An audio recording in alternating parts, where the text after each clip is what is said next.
오늘 이 저녁 우리에게 주실 하나님 말씀을 보겠습니다. 마태복음 제14장 13절부터 21절까지입니다.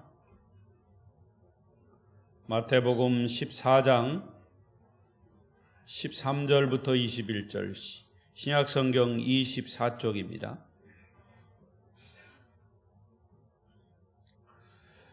성경을 찾아놓으시고 화면을 보시면 함께 볼 수 있겠습니다. 교독하겠습니다. 예수께서 들으시고 배를 타고 떠나사 따로 빈들에 가시니 무리가 듣고 여러 고을로부터 걸어서 따라간지라.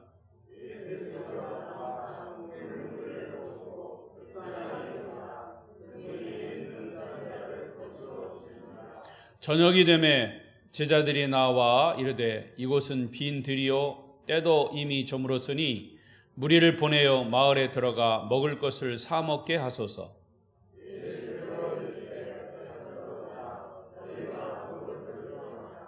제자들이 이르되 여기 우리에게 있는 것은 떡 5개와 물고기 2마리 뿐이니이다. 무리를 명하여 잔디 위에 앉히시고 떡 5개와 물고기 2마리를 가지사 하늘을 우러러 축사하시고 떡을 떼어 제자들에게 주시매 제자들이 무리에게 주니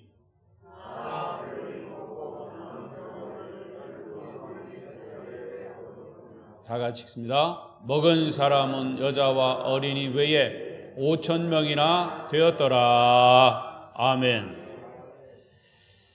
21절까지 봤습니다. 오늘도 이 말씀이 큰 은혜가 되시기를 바랍니다. 오늘도 이 저녁에 예배 자리에 나오신 여러분을 축복합니다. 우리 서로 인사하십시다. 오늘 저녁에도 만나서 반갑습니다. 잘 오셨습니다. 은혜 많이 받으세요. 감고사축 감사합니다. 고맙습니다. 사랑합니다. 축복합니다.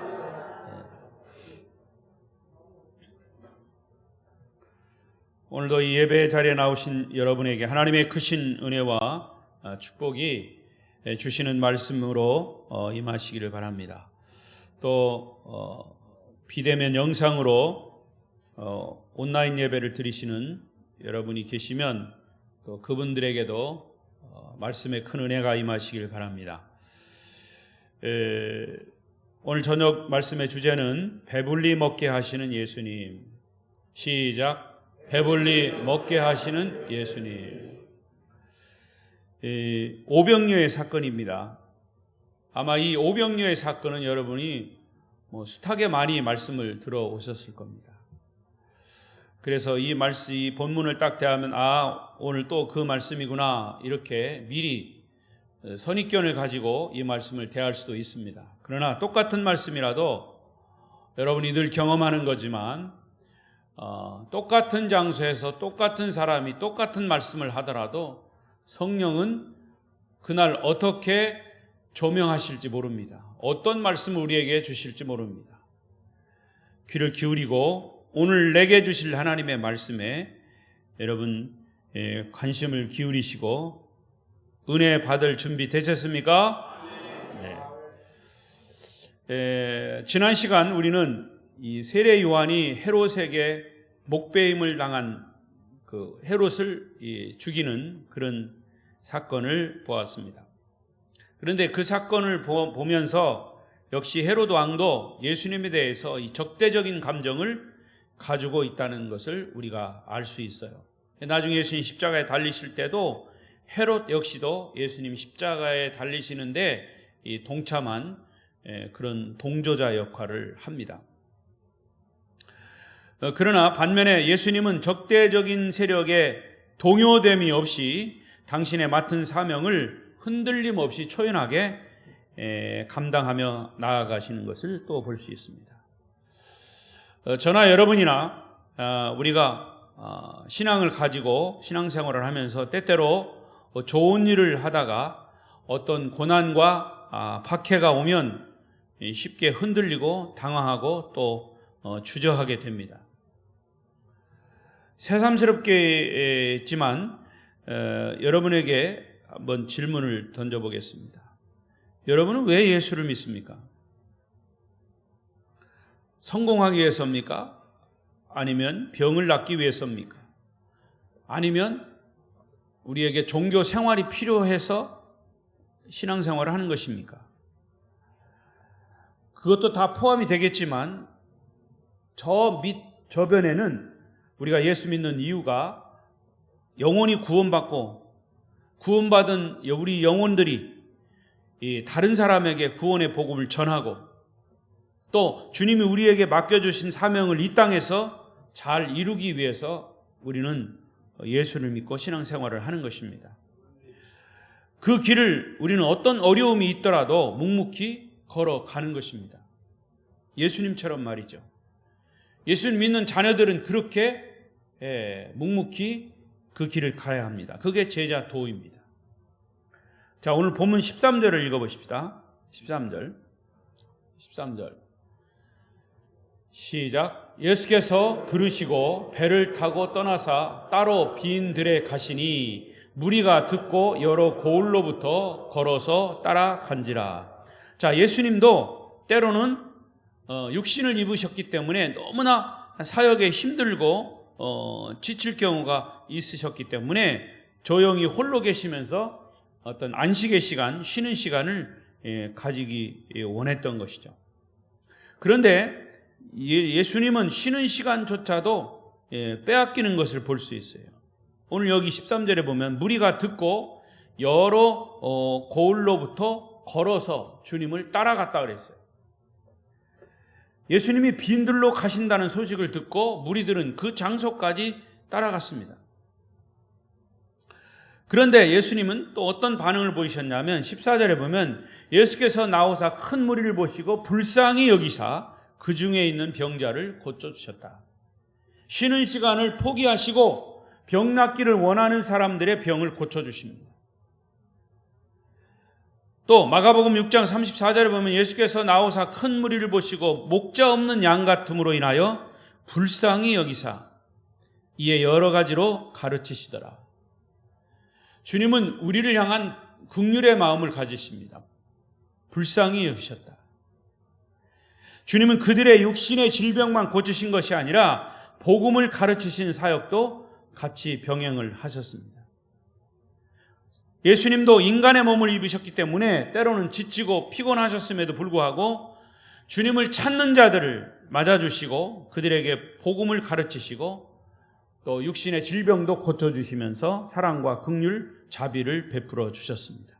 15절에 넘어가면서 보면 저녁이 되매라고 하는 기록이 있습니다. 저녁이 되매. 이 말은 상당한 시간이 흘렀다는 거예요. 저녁이 다 가까웠다는 거예요. 이렇게 시간 가는 줄도 모르고 주님은 이 복음 사역에 열중하셨습니다. 자, 15절을 읽어보겠습니다. 시작. 저녁이 되매 제자들이 나와 이르되 이곳은 빈 들이요 때도 이미 저물었으니 무리를 보내어 마을에 들어가 먹을 것을 사 먹게 하소서.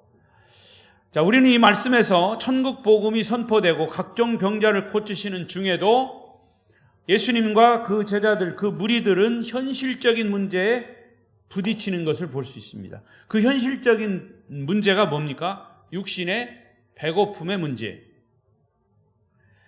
여러분, 저나 여러분이 천국 복음이 선포되고 각종 병자가 낫는 그런 은혜의 현장에만 있으면 좋죠.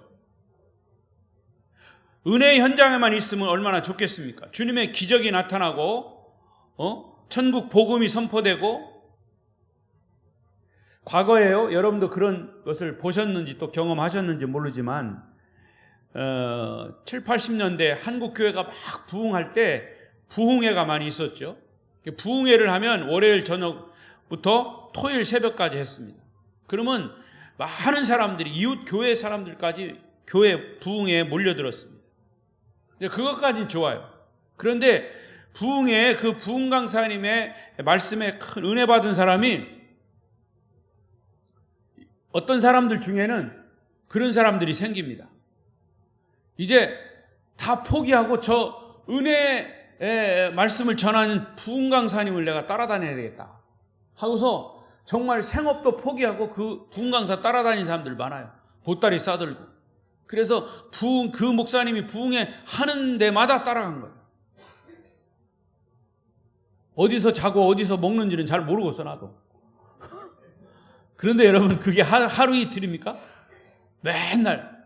근데요 더 놀라운 것은 그 은혜가 충만한 목사님이 나중에는 문제를 일으켰어요. 여자 문제, 돈 문제.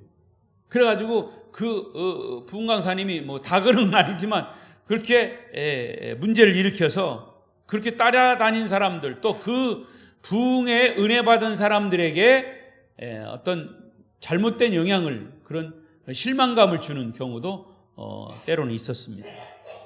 그렇습니다. 우리가 천국 복음이 선포되고 각종 병자가 낫는 기적의 현장에만 있으면 얼마나 좋아요. 그러나 우리의 삶은 또 다른 삶의 현장이 있죠. 가정이 있고 직장이 있고 사업도 해야 되고 학생은 공부도 해야 되고, 그러니까 배고픔의 문제는 우리의 현실이다 그 말이에요. 그래서 제자들은 그런 제안을 한 거예요. 합리적인 제안을 한 겁니다. 주님 말씀도 좋지만 이제 각자 돌아가서 밥을 사 먹게 하자는 그런 합리적인 제안을 제자들이 한 거예요. 15절의 말씀이 그거였어요. 이때 예수님은 이 배고픔의 문제를 어떻게 해결하십니까? 16절을 보십시다. 시작. 예수께서 이르시되 갈 것 없다. 너희가 먹을 것을 주라. 그냥 들으면 굉장히 황당한 말씀이에요. 너희가 먹을 것을 주라. 한두 사람도 아니고 5천 명이 넘는 사람들에게 어떻게 먹을 것을 주라는 말입니까? 그러나 주님의 말씀은 아주 단호하셨어요. 너희가 먹을 것을 주라. 여러분, 여기서 우리 주님께서 이렇게 말씀하신 의도를 우리가 알아야 합니다. 물론 지금 뒤에 말씀을 쭉 보면 몇 결과가 다 나타나 있어요. 또 어떤 결과가 나타났는지, 이 말씀 속에 어떤 의미가 있는지 우리는 숱하게 많이 들어왔어요. 그럼에도 불구하고 여기에 두 가지 예수님의 의도가 숨겨져 있어요. 첫째는 교회라고 하는 공동체는 주님의 몸이에요. 이 교회는 세상과 세상 사람들에게 영적인 양식을 공급해 주기도 하지만 육적인 문제도 답을 줘야 한다라는 의미가 있어요. 이것은 인간적인 시각에서 볼 때는 불가능한 일입니다. 어떻게 교회가 다 먹을 것을 해결합니까? 먹지 못하는 사람들에게 먹을 것을 어떻게 다 해결합니까? 말이 안 되는 얘기죠. 불가능한 얘기예요. 그러나 주님은 그것을 하라고 하십니다. 그래서요, 제가 어렸을 때 경험하기는요, 우리가 이제 제가 60년대, 6.25 지난 60년대, 초등학교 때, 저희 아버님이 목회하실 때요, 이 미국에서 구호물자가 많이 왔습니다. 구호물자 중에 제가 생각나는 게 이 옥수수 가루요. 옥수수 가루하고 그리고 우유가루, 그리고 이제 지금 생각해 보니까 구호물자는 이 옷 같은 거예요. 옷, 의복입니다. 그러니까 결국 새 옷이 새 것이 아니고 미국 사람들이 입던 거예요. 그것을 엄청나게 들여왔어요. 그래서 각 교회마다 그걸 풀어줬어요. 그럼 교회는 그걸 가지고 이웃 사람들에게 나누는 거예요. 교인들, 이웃들에게 나누는 거예요. 그래서 제가 옥수수가루 많이 먹었습니다. 그래서 옥수수가루를 쪄가지고 이렇게 거기다가 이제 우유까지 넣으면 얼마나 맛있는지 몰라요. 나중에 보니까 그게 다 미국에서 온 거더라고요.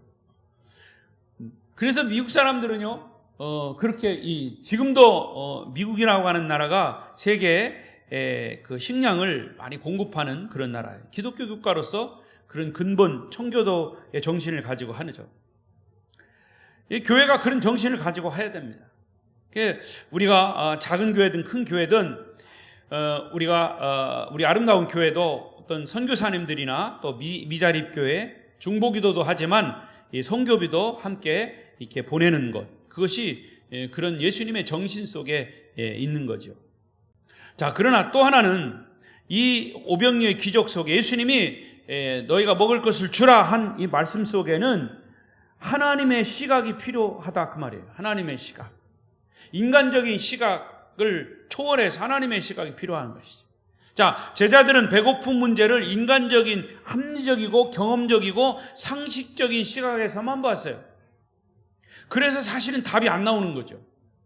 광야에 5,000명을 먹일 수 있는 음식이 어디 있어요? 그러니까 각자 돌아가서 사 먹게 하는 것이 좋겠다고 하는 것이 제자들의 인간적인 입장에서는 정답이에요. 다분히 현실적인 얘기죠. 그러나 예수님은 하나님의 시각으로 이 문제를 보신 겁니다. 자, 주님은 어떤 이 역사를 그때도 하셨습니까? 눈먼 장님을 눈을 뜨게 하시고 문둥병을 낫게 하시고 죽은 자가 살아나는 그런 기적의 역사를 일으키셨죠. 근데 그것뿐만 아니라 사람들의 육신의 양식에도 하나님의 초자연적인 능력이 나타난다는 것을 보여주시기 위해서 오병이어의 기적이 일어난 거죠, 사실. 자, 이 마태복음 6장에요. 산상수훈에서 이런 말씀을 하셨어요. 6장 31절 시작. 그러므로 염려하여 이르기를 무엇을 먹을까 하지 말라. 이는 다 이방인들이 구하는 것이라. 너희 하늘 아버지께서 이 모든 것이 너희에게 있어야 할 줄을 아시느니라. 그런즉 너희는 먼저 그의 나라와 그의 의를 구하라. 그리하면 이 모든 것을 너희에게 더하시리라. 우리가 너무나 잘 아는 말씀이에요. 이 말씀을 자칫 오해할 수 있어요. 무엇을 먹을까, 무엇을 마실까, 무엇을 입을까 염려하지 말라. 그러면 그냥 염려하지 말고 가만히 누워가지고 천장만 바라보고 입 떡 벌리고 있자, 그런 말씀 하시는 게 아니에요. 중요한 건 무엇이 우선순위냐 그 말이에요. 하나님을 믿는 사람들이 하나님이 이 천지를 창조하신 창조주인 것을 믿느냐, 그 하나님이 천지를 창조하신 것을 믿느냐 하는 것이 하나님의 의입니다. 너희는 먼저 그의 나라와 그의 의, 하나님의 나라, 하나님의 의를 구하라. 그리하면 이 모든 것을 주겠다는 거죠. 그러니까 우선순위의 문제다 그 말입니다. 이것은 하지 말고 이것은 해라라는 의미가 아니고 무엇이 먼저이냐 그 말이에요. 그러니까 이 오병이어의 이 사건을 예수님께서 말씀하실 때의 의도가 하나님의 눈을 너희도 가져라 그러는 거예요. 제자들아, 너는 나를 누구라 하느냐? 너희는 나를 누구로 보느냐 그 말이에요. 세상 사람들은 조롱하듯이 말합니다. 야, 교회 가서 기도만 하면 하나님이 다 주신다더냐? 요즘은 밥을 못 먹게 하니까 떡도 안 주고 밥도 안 줘요. 그죠? 그런데 여러분, 하나님 믿는 사람들은 하나님의 말씀을 진심으로 믿고 하나님이 누군가를 믿고 그 말씀을 따라 순종하면 얼마든지 이런 기적은 일어납니다. 할렐루야. 여러분, 하나님의 시각이 그게 중요한 거예요. 이게 이제 우리의 세상적인 가치관과 우리 성경적인 가치관, 하나님의 가치관이 다른 거죠. 모든 것을 우리가 신앙으로 하나님의 시각으로 볼 줄 알아야 된다 그 말이죠. 구원의 문제, 병 고치는 문제뿐만 아니라 우리의 삶의 문제, 삶의 현실의 문제도 이런 기적은 얼마든지 일어날 수 있는 거예요. 그러면 이런 기적을 하나님이 어떻게 일으켰느냐, 오병이어의 기적 사건을 오늘날 우리에게 어떻게 적용시켜야 하는지를 우리가 생각해 보자 그 말이에요. 17절에 시작. 제자들이 이르되 여기 우리에게 있는 것은 떡 5개와 물고기 2마리 뿐입니다. 예수님이 단호하게 말씀하셨어요. 너희가 나눠주라. 그러면서 너희에게 있는 게 뭐냐? 그랬을 때 떡 5개와 물고기 2마리밖에 없습니다. 여러분 아시는 대로 보리떡 5개, 물고기 2마리는 한 사람, 한 소년의 점심 한 끼에 불과한 양입니다. 그런데 5,000명이 넘는 사람들이 먹고도 남는 기적이 일어났습니다. 여러분 잘 보세요. 하나님은 기적을 일으키실 때 반드시 어떤 근거를 제시합니다. 씨를 필요로 하시는 거예요. 사업을 하는 사람들은 이것을 종잣돈이라고 그래요. 시드머니예요. 시드머니. 물론 하나님은 광야에서처럼 하늘에서 그 광야에 5천 명이 넘는 그 자리에 만나를 내리실 수도 있어요. 그러나 하나님은 그렇게 하시지 않으셨어요. 그렇게 하지 않으시고 제자들의 믿음을 보신 거예요. 먼저 예수님도 병자를 고치실 때 꼭 그 병자의 믿음을 보신 거예요. 내가 보기를 원하느냐? 내가 낫기를 원하느냐? 이걸 물어보셨어요. 그때 주여 내가 낫기를 원합니다. 그러면 내 믿음대로 될지어다. 아멘. 먼저 그의 믿음을 갖도록 그의 믿음의 근거를 제시하셨단 말이죠. 이게 주님이 일반적으로 베푸신 기적의 어떤 방법이에요. 주님은 지금 많은 사람들에게 돈으로 사먹게 하는 방법을 쓰지 않으시고 너희가 가지고 있는 것이 무엇이냐? 이렇게 물으신 거예요. 요한복음 2장에서도 가나의 결혼 혼인잔치에서도 주님은 주식인 포도주가 떨어졌어요. 그랬을 때 주님이 제시한 게 뭐냐면 너희들에게 항아리 있느냐? 항아리에 물을 채워라 그랬어요. 이게 뭐냐면 믿음의 근거를 보신 거예요. 결국 그 물이 포도주로 바뀌는 기적이 일어났죠. 구약의 사르밧 과부에게도 그랬어요. 너희 집에 있는 빈병이라도 좋다. 빈병 가져와라. 한 줌의 밀가루도 있냐? 한 줌의 밀가루라도 좋다. 사르밧 과부가 아들과 함께 먹을 수 있는 분량, 한 끼의 분량밖에 없어요. 그거 먹고 죽으려고 그랬어요. 그러나 하나님은 그것을 보시고 결국 그게 선지자에게 가서 선지자가 먹고 그 항아리에 차고도 넘쳤다 그랬어요. 근거를 찾으신 거예요. 사실 그 과부를 부자로 만들 수 있는 분량은 아니에요. 오병이어로 5천 명을 먹일 수 있는 분량이 아니에요. 그러나 그 근거가 있어야 된다고 말이에요. 여러분의 그 믿음의 근거, 그 믿음을 통해서 그 씨를 통해서 그 작은 것을 통해서 하나님은 기적을 일으키시기 때문이죠. 여러분들이 아름다운 교회를 건축할 때 제가 말씀을 들어보니까 무엇으로 시작을 했습니까? 누가 큰 돈을 그냥 기부해가지고 시작한 거 아니죠. 여러분이 가지신 것에 최선의 것을 가지고 시작하셨을 거예요.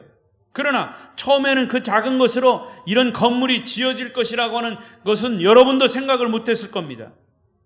인간적인 생각으로는 도저히 계산이 안 됐을 거예요.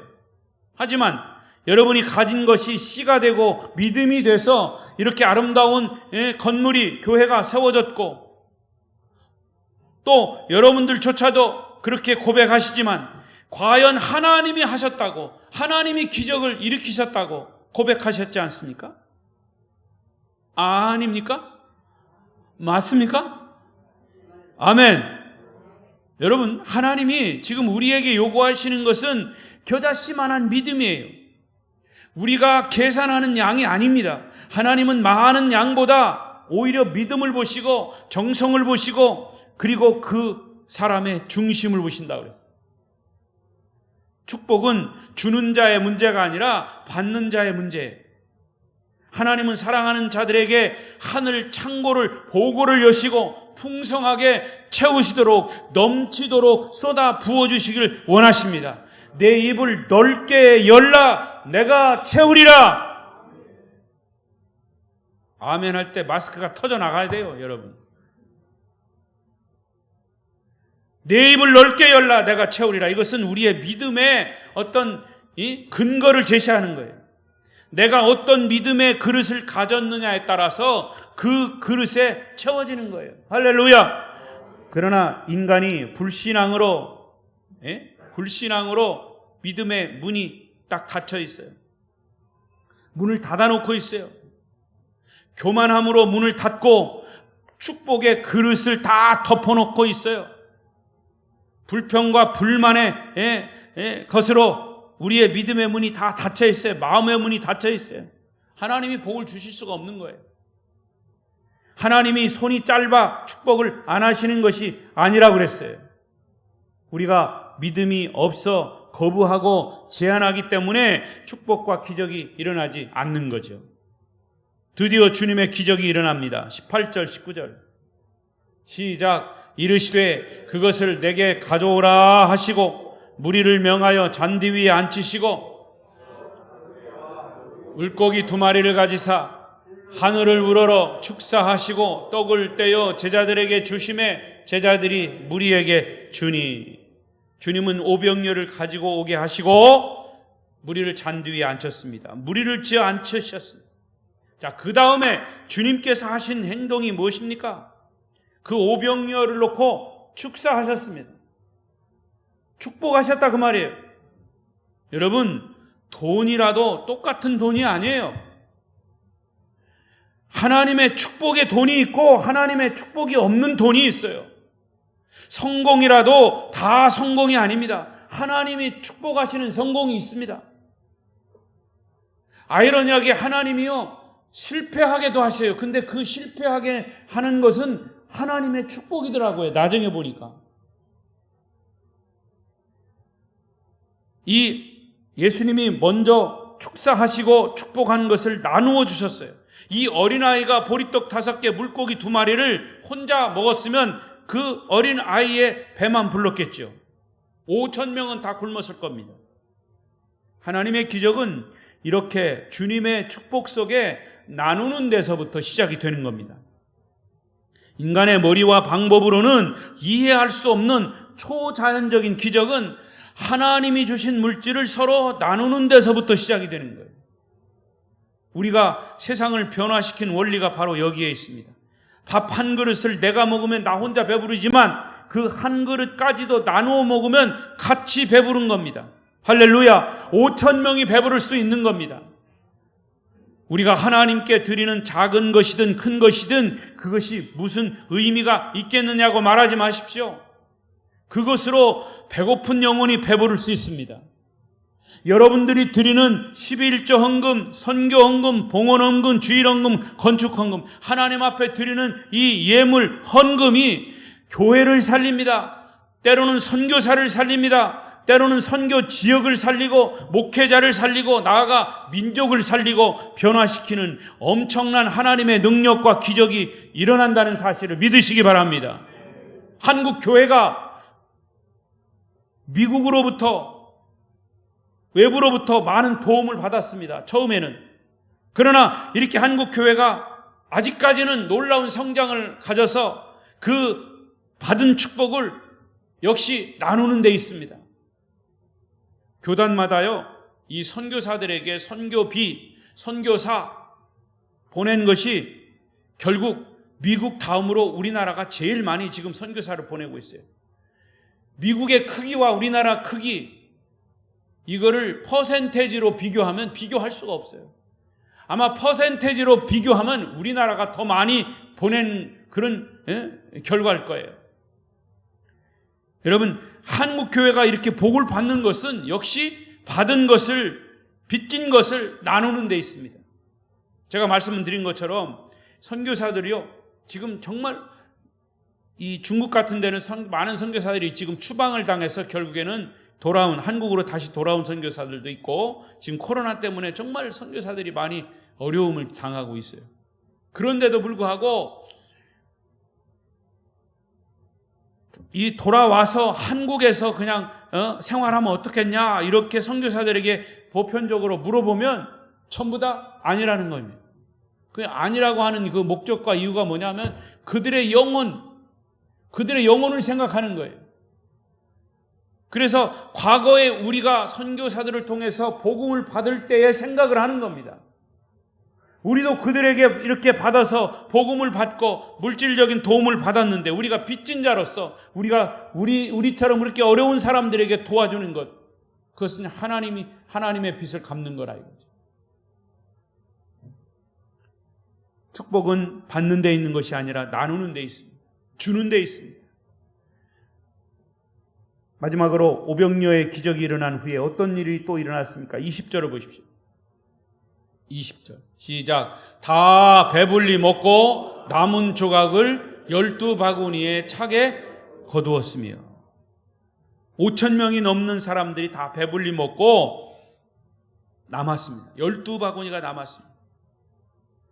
얼마나 행복했겠습니까? 여러분, 밥 한 끼를 만족하게 먹으면 얼마나 행복한지 몰라요.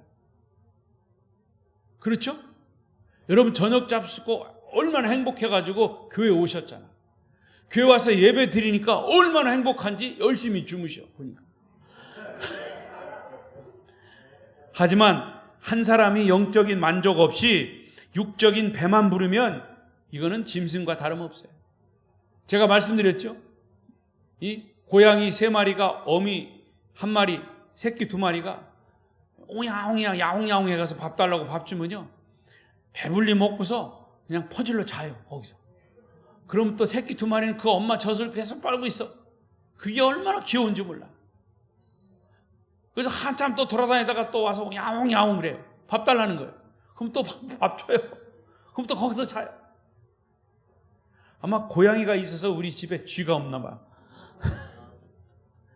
여러분, 육신이 양식으로만 배불리면 그야말로 짐승에 불과합니다. 그러나 더 중요한 것은 예수님이 왜 12광지를 남게 하셨을까요? 그 12바구니에 가득 차게 거두었다 그랬는데, 이게 하나님의 경제 원리예요. 하나님 우리에게 풍성하게 주십니다. 그러나 불필요하게 낭비하고 소비하는 것을 원치 않으세요. 바구니에 남은 것은 또 필요한 사람에게 나누어 주라고 남기신 거예요. 물론 그 뒤에 그 부분에 대해서 기록이 없습니다만은, 여러분, 이 세상에서 가장 불쌍한 사람이 누군지 아세요? 받기만 하고 나눌 줄 모르는 사람, 남에게 베풀 줄 모르는 사람, 받기만 하고 주기를 싫어하는 사람이 가장 불행한 사람이에요. 그래서 주님 말씀하셨어요. 누가복음 6장 38절 시작. 주라, 그리하면 너희에게 줄 것이니 곧 후히 되어 누르고 흔들어 넘치도록 하여 너희에게 안겨주리라. 너희가 헤아리는 그 헤아림으로 너희도 헤아림을 도로 받을 것이니라. 여기에 굉장히 역설적인 진리가 있습니다. 주라, 그러면 너희가 넘치도록 받을 것이고 그 헤아림을 도로 받을 것이다 그랬어요.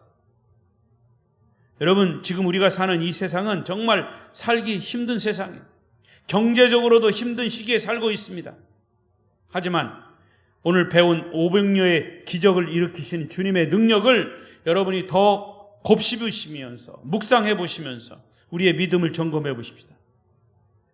우리의 믿음을 온도로 측정한다면 여러분은 몇 도나 될까요?